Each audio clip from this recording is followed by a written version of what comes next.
Hey everyone, this is George and Task Force coming to you live from DC, and we don't need any heat, that's for sure. We'll be burning it up. So we got a lot to talk about. There's a lot of agenda items. We got a lot of Q stuff that Task Force has done a lot of research on. I think everyone wants to hear about NTI. I think everyone wants to hear about Aperovich. I think everyone wants to hear probably about McAfee. As you know, you can just Google George Webb in the YouTube browser and say any of those terms with the search term AND, capital AND, and you can see all the previous ones. I haven't done, I'm going to start doing lists for all the Q drops. You can see Q's following me a little bit, but then Q is also adding stuff that I didn't know. So like the bridge, well, just a whole bunch of stuff. So we can go through it one at a time. But I'm going to just start out with a structure first so that there's a model that everybody can kind of will help everybody hopefully. And then we can go from there. But it's all Atlantic Council basically. And Atlantic Council is just this hacking group. It's basically a bunch of oligarchs and hackers. George Soros is the one that runs it. Yeah, Soros funds it and everything. But Alperovich runs the hackers and Soros runs the political oligarch side of it. But basically the idea is I take an oligarch, which is basically a guy who was ex-Intel officer from some country. Pick Russia, let's say.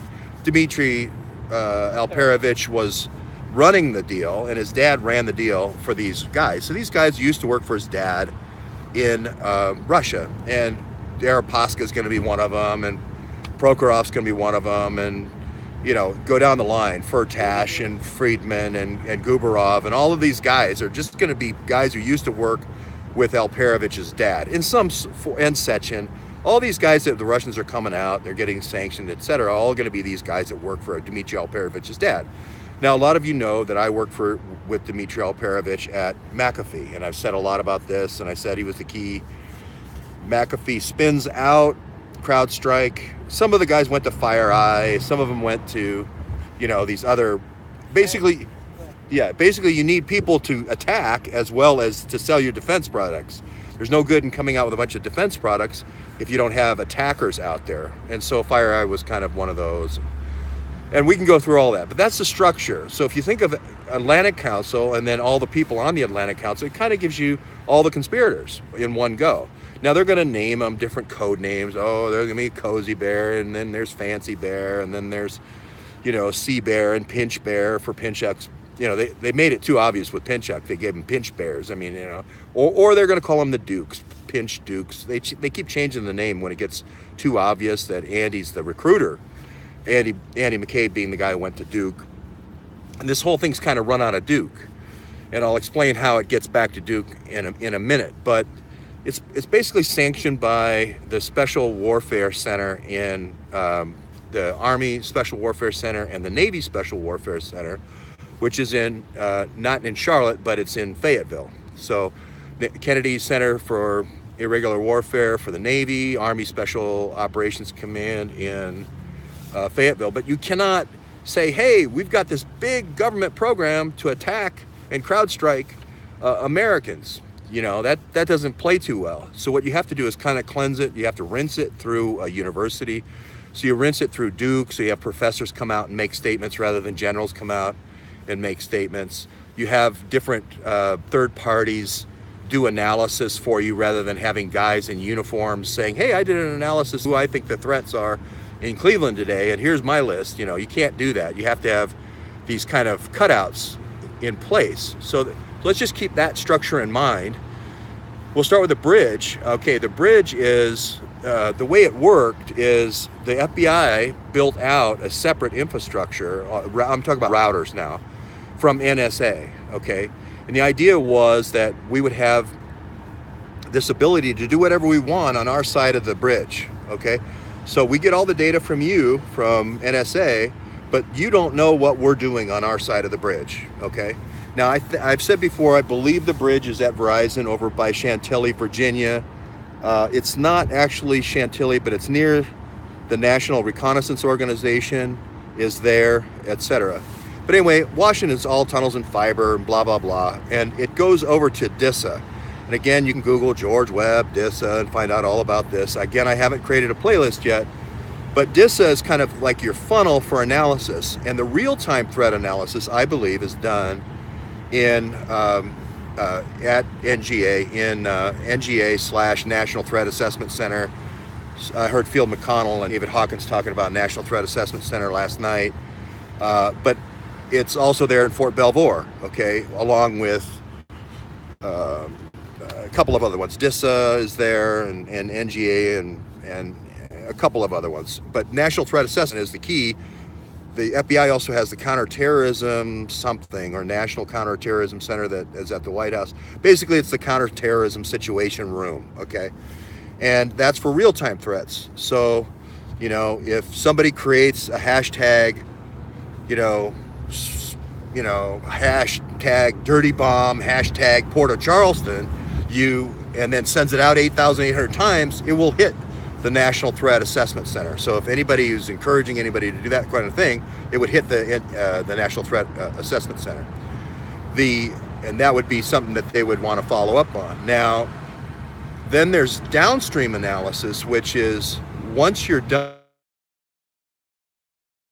assessing your fusion center analysis for threats in the future. So let's say you say, hey, this guy didn't actually call in and say the word BOMB specifically, but this guy seems to, let's just say, likes to point fingers at a lot of other people, and he seems like a danger. We gotta keep this guy. We gotta keep tabs on this guy. Okay, so that's why we have fusion centers. So we have a fusion center in the state of New York, let's say, just it's random. I'm not particularly thinking of any one particular individual that sent out 8,800 of those hashtags, but you would say, okay, here's the fusion center state of New York, which is in Albany, and then there's another one in New York City. I'm not picking on New York City in any way for the 8,800 hashtags of, hash dirty bomb, hash Port of Charleston. Not picking on any one individual that would do that, but I'm just giving an example of how it would be downstream analysis. So then that would be combined with other data coming from different places. Well, the problem is there's a whole bunch of legal restrictions, which is, you can't be doing this kind of deep dive on somebody without constitutional. So you push it out to these third parties who will do anything for you. So there's different companies like, Booz Allen will do anything for you. They're the, Mormon Mafia, do anything for you. We'll do an OPM hack for you. We'll do a hack of, the Social Security system. We'll do a hack of anything. And we'll do data combination and data mining for anything you want, for later purposes, either for an enemies list or a recruits list, either way.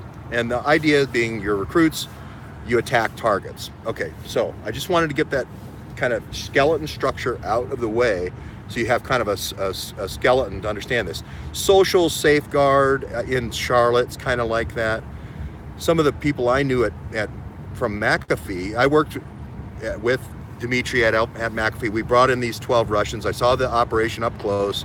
They sent out the viruses before the end of the quarter, about 5 days. All these CFOs would go crazy because they couldn't close their financial books because none of the accountants' computers worked. They would buy a whole bunch of software from the McAfee side of our house, and that's how it works.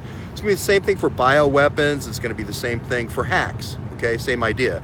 It's like, Mr. Trump, I wanted to tell you, we just hacked your whatever records, and we hacked Michael Cohen's, that kind of thing.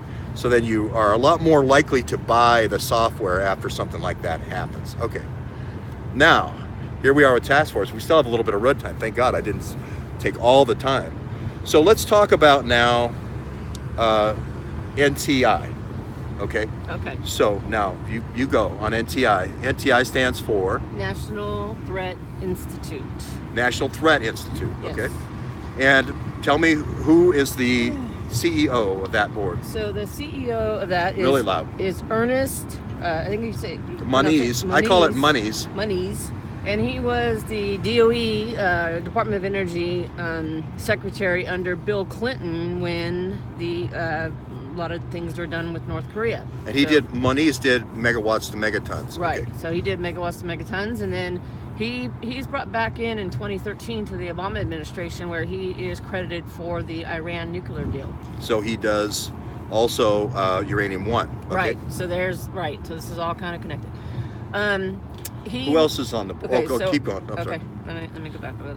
So also on the board is a guy named Sam Nunn, N-U-N-N, and you guys can do some research on him. And Senator Sam from Maine, I think. Right. yeah, Good guy. And then Ted Turner. Ted Turner. Okay. Owner of CNN. He's a co-chair. Admiral Mullen. Remember Admiral Michael Right. Mullen negotiating the Pakistani deal for the drayage with Haqqani terrorist network. Google Right. any of these terms. There's lots of videos out there about all these guys. Right. So Admiral Michael Mullen was actually just put on this a couple of months ago. This place just actually started as Donald Trump's presidency started, because I think all these guys got booted out of other places. But anyway, Des Brown is a vice chair, DESBROWNE. Joan Rothring. I could spell it if you want. We don't have to go through all of them. I think the key here is, here's the third party that's going to say a bunch of nasty stuff. They're going to act like national security experts, and they're going to say Trump's a big threat. Right, and they've got like the UAE guy, they've got a Russian guy, they got Jerry Brown from the governor of California. Jerry Brown. Okay, so these are not friends of Trump, right? Okay. Right. Okay. I mean, yeah. They got a guy from Pakistan. Okay, now Pakistan's interesting because I think it's a Khan guy. Yes. I don't know if he's a descendant of AQ Khan, but again, Google AQ Khan if you want a total rundown of this. But basically, these are the guys who I would call the CFR metal boys. You know, these are the CFR and gals. Yeah. But these are the CFR metal folks, and the way they do it is by metal, and uranium's the big one. And so any method or means to get the uranium is okay. Chemical weapons are going to be great. We're going to be going to chemonics, so we're going to show you how DynCorp purchases chemical weapons for Mustafa here in a minute at chemonics. But keep going. I'm sorry. Well, no, just what the top CEO of all of them is Warren Buffett. Warren Buffett. Is, okay. Very interesting. So they got a drugs for guns. Chinese guy in here. I believe I don't know. Kissinger might be a. You got to have a quack pot. You got to have the quack. Yeah, we've got for that. Steve Bannon. Steve Bannon needs this China deal. So I'm getting to the Okay, so that's NTI. Yeah. Right now we're just throwing the name out there. Obviously, Q's talking a lot about it. We're hoping to add to the discussion about Q and his discussion of NTI. Right. Okay, so now the next one is probably Alperovich. You saw Alperovich trending. I saw there was a hashtag Alperovich and FireEye, which you just mentioned. Oh, FireEye was mentioned. But FireEye, there was a guy, I think at McAfee. Well, anyway, I know Suddy. I won't say her name. She's a Harvard MBA. She's one of the people that gives me a nice, on my LinkedIn, gives me a nice plug. She worked at FireEye, and well, I don't want to say too much at this point, but FireEye is, again, the way they do these things, 95% of the people are great. 5% of the people do the tax at the end of quarter because they want to drive revenue for the CEO, and they want to make a big splash with the CEO. They're fakes. They don't do anything. So Dave DeWalt, I would look at Dave DeWalt I think was at FireEye and Social Safeguard or Social Safe Search or something. He's in Charlotte, I think. So that's just a name. I'm just throwing the stuff out for the Q folks. So go ahead. You want to do a McAfee now? Somebody was betting that McAfee was the bridge. No, go ahead. You know about McAfee. McAfee being the bridge, I don't know. McAfee may be the thing that ties everybody together because that's where everybody started in the hacking team. And I was there 98, 99, and this is when the ground zero was started.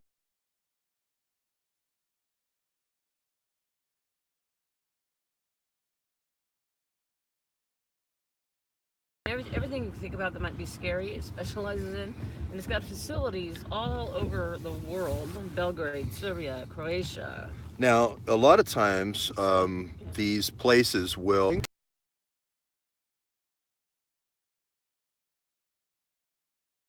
they'll move it over to Amman, Jordan, with King Abdullah. They'll move it up to Aleppo. Aleppo and kind of under, if it's under rebel control, it's really kind of under the control of Turkey at that point. But if the Assad forces take it over and then they start holding it, then you kind of have to take it out of their hands because now the wrong team has it.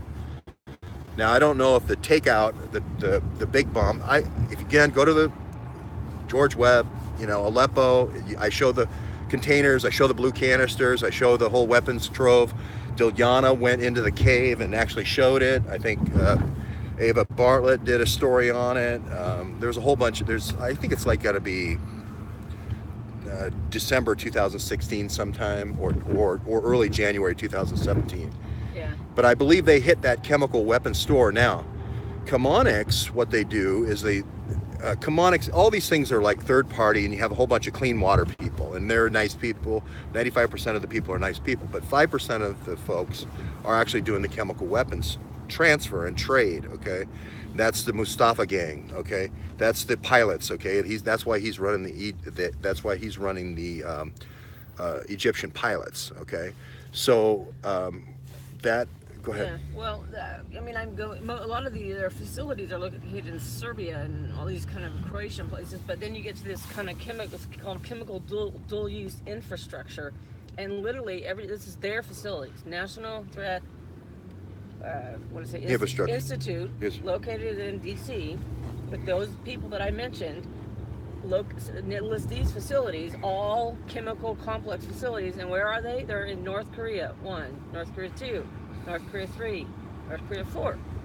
But I actually think that those are limited facilities. I think most of the weapons, I hate to go back to this, but they're in Kosovo, the part of Kosovo that used to be Serbia.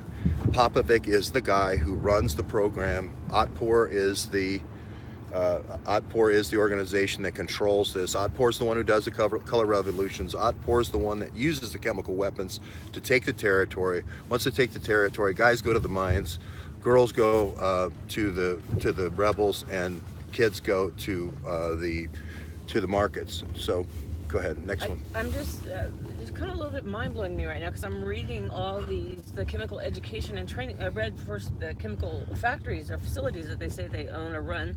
The chemical education and training for chemical weapons are all in North Korea. So think about this. They keep telling us that North Korea is a show-off country, but literally we've got we've got an Institute of Chemistry, several of them, research, Nuclear Chemical Defense Bureau, are all out of Pyongyang, North Korea. Chemical military organizations, everything is out of North Korea. How's that happening? It's a Klotzworthy. You need a delivery mechanism, which is EB rockets. Of course, Klotzworthy standing by the EB rockets. They have these too. They're involved in delivery. You went to Northeast 17th. We need to go to Northwest. Okay. So we're going to change the address on you a little bit. Is that okay, Mr. Driver? I won't use your real name. I think any rogue regime is where you can run these programs out of, these dark weapons programs. It's make no mistake about it. It's Mike Morrell, Beacon Global. It's Philippe Reines. It's Mike Morrell. I can't remember who was speaking. Cass Sunstein. Cass Sunstein is just a Harvard education rinse. Cass Sunstein is married to Samantha Power. I never met an unmasking I didn't like. Samantha Power should really only go out on Halloween for a lot of reasons, but unmasking people would be her number one thing. I mean, it's got to be her holiday. 260 unmaskings in just the transition period. The Dr. Pepper went through her nose, so we're in trouble now. I think that's the big Q piece of this, and it also kind of explains. I think once people understand that we understand what's going on, the whole the whole narrative of this is a risk and all this stuff, or the Comey narrative is really mushy, and it's not very clear exactly who the conspirators are. Just articulating what exactly is happening and how the hacks actually occurred and what the actual hacking tools were. Umbridge, Friedman did the Alpha Bank hack. That's the Alpha group. That's BP. The Alpha 1, letter 1. That's that group. That's going to probably be Sea Bears. Sea Dukes. We don't know which hacking team, but it's going to be fairly obvious as we keep going. When they know, and they know that people are trying to put the pieces together, and there's a finite set of puzzle pieces, and the data keeps coming and coming and coming, it really has a way of disturbing the conspiracy, because the conspiracy is compartmentalized. It's very complex.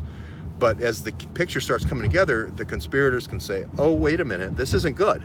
This looks like I'm going to jail. We got to say something or do something to prevent going to jail. We're going to be going to Chemonics. We'll show you what's happening firsthand.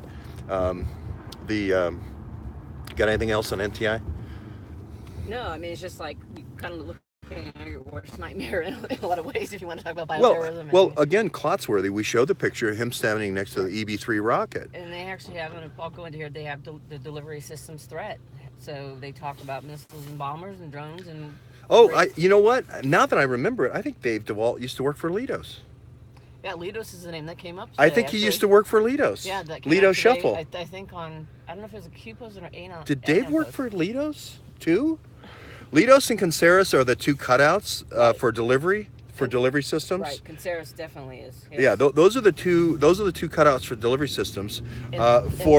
Klotzworthy's, the Klotzworthys are connected to Conceris. We know this for sure. Conceris, right, because they do the power lines and stuff. And then you're going to have a whole bunch of other hangers on. You need infrastructure, whether you're doing good stuff or bad stuff. So you're still going to need the World Bank people, the World, is the World Wildlife Management Fund really the China Silk Road infrastructure, with a friendly panda face? Who knows? But a lot of people think that it is. And the thing is, everyone will go out and collect money for you, and you get a whole bunch of names, and they don't know what the money's going to. You got a whole bunch of people that think panda bears are cool or whatever. But you see these executive salaries. That's the tip-off. When somebody has an executive salary of $1 million a year, you're saying, well, wait a minute. You want me as a guy making $50,000 to give you money, and you're making $1 million? Now there's something wrong with that, right? And that's the tip-off. That's always a tip-off on these things. Now I deliberately gave money to the one in because I wanted to help the girl in Niger, but I'm just saying in general, watch out for that one. Okay, go ahead. So they're also involved. They're involved in literally everything we've been talking about. HEU minimization. HEU minimization. Who carries highly enriched uranium around in Tbilisi? You say Tbilisi, I say Tbilisi. We both say Tbilisi the same way, right? Bob Mueller, I'm sure, says it the same way as well. Don't forget your suitcase in Tbilisi, Bob.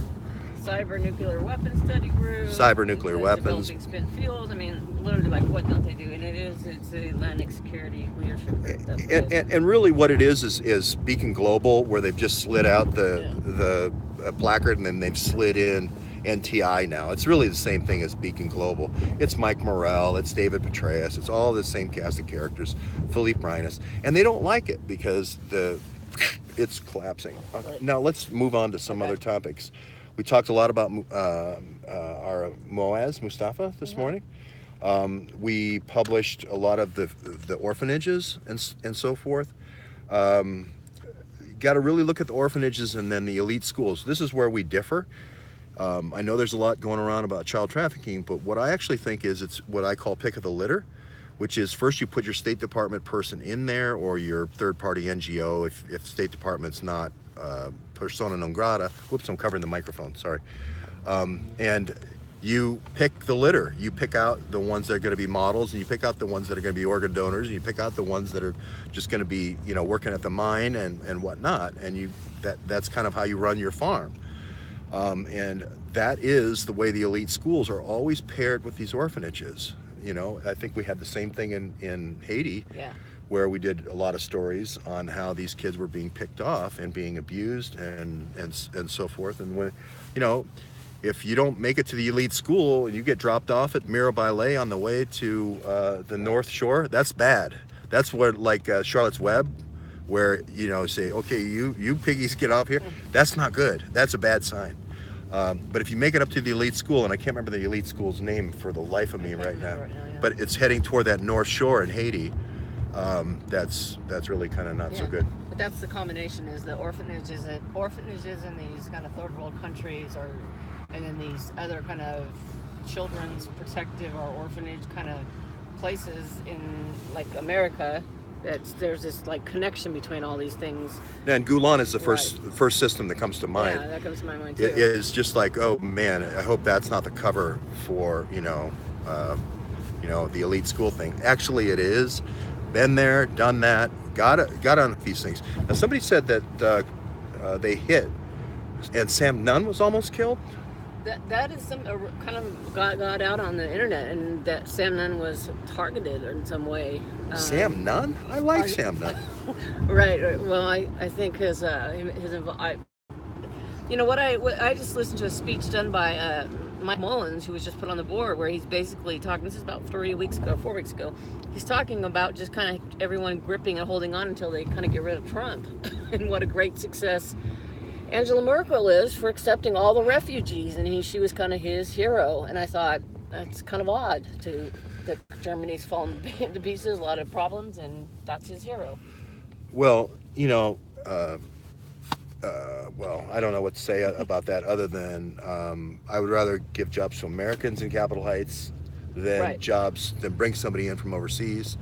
Or solve the refugee problem and not create chaos. Right. I mean, if we're gonna give $130,000 to $160,000 a year jobs, I think there's plenty of people in Capitol Heights that can do those jobs.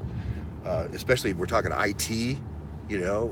We got schools, we can do it. We don't need to bring folks in. Okay. Now I'm just trying to think of other things that might have come up today. I didn't mean to say the things about the 8,800 retweets of the hash dirty bomb and then hash port of Charleston. I didn't do that, but I actually saw a film of somebody who did that from our broadcast. Somebody had cut the time-lapse photography of Clear and Present Danger, that episode, and there was a person. I actually saw it for the first time. I dropped off the line, but I did see the 8,800 retweets, which really did happen. And now I can see why there was such an excitement, because that is, I mean, I hate to say it, but unless you put question mark when you do something like that. Well, you probably shouldn't. To me, if you try to make that phone call, I mean, you start a kind of a hashtag over something, without more information, you have to be really. Well, especially if you're confessing somebody else's sins, you know what I mean? It's like, hey, I have information about this guy who did that over there, but I did 8,800 hashtags of, dirty bomb in, the port of Charleston. Oh, really? I had no idea until I saw that film that was done. And I do think, reprehensible actions by my relatives on this, but there is a point there where, that is awfully inflammatory. If you don't put a question mark, I can see flagging USCG, I can see flagging Port of Charleston, I can see flagging Dirty Bomb. I have a lot of problems with, and then if it did, and if it did not have a question mark, it could incite a panic. Even just hashtagging period, I think is like hashtagging that at all. Hashtagging that at all, really, I think it really goes a little too far. And not the place for that. And then recommending people retweet it without any understanding of what's going on in the context is also very, very irresponsible. So I had no idea until I saw the film of that occurred. So which gets us to deep uranium, which you talked to Deep Uranium yesterday for about 2 hours. I did. Okay, and I think I'm going to step away from talking to Deep Uranium, just so people have a perception of a police officer and an ex-detective, etc. Somebody who knows how to do. We worked a lot with informants, worked a lot with investigations and so forth, and your cross-checking and all that. And I'm really going to let task force be the interface, and I'm going to be more the other devil's advocate, because what people could say is that, hey, if you look at the case, and I know this may upset you, but if you look at the case of the folks in West Virginia, you do have somebody who's approaching someone who's a veteran, asking them to come to a veterans meeting, asking them, introducing the bomb making, skills to them, then, inciting 400 phone calls. 400 phone calls is a lot of phone calls with the informant. Now, this is exactly what happened with Muhammad, the case that I stood up for Muhammad. They had three different informants with him. The first one was brought in as his roommate, lived with him almost a year, radicalized him. And then the second one was this beautiful model who he ended up being girlfriend, boyfriend with, and then she would show him pictures of U.S. Marines doing, horrible things. And then the third one was a person who was a bomb maker. And Muhammad never picked up a soldering iron. Muhammad was basically hit a button on a cell phone, and he's doing 35 years right now. And I still say it was. I know it was Andy McCabe in the counterintelligence division of FBI that ran that project. And I hate to say this, but I see a lot of the same things in this case in '98 with the West Virginia. What was it called? The West Virginia. It was the West Virginia. I actually don't. This is my personal perspective, and you can share what you want. My personal. You got to talk into the mic though, and my personal perspective is, obviously there was an identity that was released, and there's a lot of misunderstandings, and obviously things can go haywire, like George, you came against with Muhammad. And then there are other times where people are needed to do certain activities. I don't know. I can't judge because I just don't know the whole story. But there are times when some people are needed for those purposes. And the identity thing, I think, is to me actually irresponsible to. Well, yeah, of course it is. Yeah. Especially when there's been a change made in a court of law. And so once that's happened, to go back into exposed identity is not only irresponsible, it's extremely dangerous. There's a reason why identities I'm are not changing. arguing that at all. That was very incredibly irresponsible. Right. So by my relative. I would just say I refuse to. I'm not even going to talk about any other identities or that case actually in general, because it's none of my place. I would just say that the conversation I had overall was trying to understand motivation, trying to kind of ask different questions of stuff I learned and understand what's really going on. And there's a lot about being a whistleblower and whistleblowers and. Well, here I'll just get right to the chase on my point. Okay. If you're infiltrating, let's say, Oath Keepers or something like that, and this happened in the West, in Nevada, it happened in Arizona, Colorado, Oregon, it happened in Oregon. And, guys, farmers, that had served their country, like Lloyd Finnecum and like the Bundys, were drawn into these organizations and did not realize, there was always some radicalizing guy. This is kind of how the FBI infiltrated the Black Panthers. And then they broke up the Black Panther movement. And there was always one person over in the corner, FBI informant, radicalizing everybody. Most of the people were trying to say, hey, there's a lot of stuff wrong in America, and we got to protest against it. And there's always one person say, hey, let's throw a bomb, right? And then the same thing happened later on with Malcolm X, where they were infiltrated. And I just think that's make crime. That's not law enforcement. That's make crime. You can let us out anywhere. So thanks, man. You've been great. You've been very good to me. I appreciate it. We got to tip you good. All right, that's it. We're done.